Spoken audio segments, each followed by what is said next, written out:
আর একটু ভেজানো আতপ চাল, সঙ্গে একটু মশলা, যেমন লবণ তো লাগবেই, আর গোলমরিচ, ছোট এলাচ, সব দিয়ে আমি আজকে বিকেলের চায়ের সঙ্গে চা বানাবো।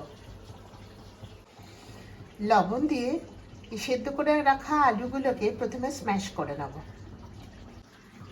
কিছু আধ ভাঙা গোলমরিচ গুঁড়ো আর এই যে ছোট এলাচের যে দানাগুলো, এইগুলো দিচ্ছি।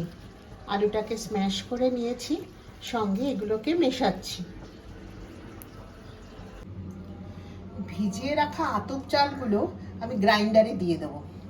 আর যে আলুটাকে স্ম্যাশ করে রেখেছি, মশলা দিয়ে রেখেছি, সেগুলোও একসাথে দিয়ে দেবো। চাল আর আলু সেদ্ধর পরিমাণটা প্রায় 50-50 হবে, কি চালটা একটু বেশি হবে, আলুটা একটু কম হবে। আমি এই দুটোকে এখন গ্রাইন্ডারে গ্রাইন্ড করে নিচ্ছি। সেদ্ধ আলু আর ভেজানো আতপ চাল গ্রাইন্ড করে নেওয়ার পর এবার আমি এটা একটা বাটিতে ঢেলে নিচ্ছি। গ্যাস অন করে তাওয়া বসিয়ে দিয়েছি, তার উপরে আমি একটু সাদা তেল দিয়ে দিয়েছি। তেল গরম হলে আমি ওই গ্রাইন্ড করে রেখেছি ওটা ছেড়ে দেবো। চামচে করে দিয়ে দিলাম।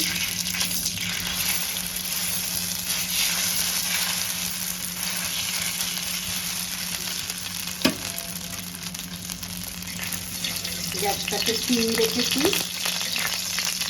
একটু ভাজা হতে দেব।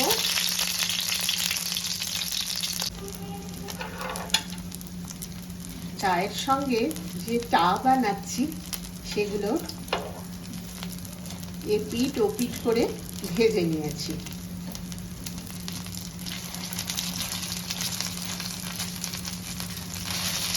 আর একটু ভাজা হবে, এটা হয়ে গেছে, নামিয়ে নিচ্ছি। আর এই দুটো আরেকটু হবে, আর একটু অপেক্ষা করে উল্টে দেবো। আরো দুটো ভাজা হয়ে গেছে, নামিয়ে নিচ্ছি প্লেটে। খুব অল্প তেলেই এই স্ন্যাক্সটা হয়ে যায়, যার আমি নাম দিয়েছি চায়ের সঙ্গে চা। এই দুটো আরো 2-3 মিনিট হবে। দুটো হয়ে গেলে আমি নামিয়ে নেব।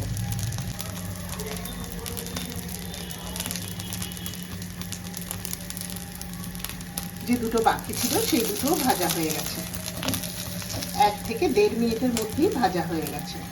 আমি সব কটা নামিয়ে নিচ্ছি। আজকে আমার বিকেলের জন্য চায়ের সাথে চা একদম রেডি।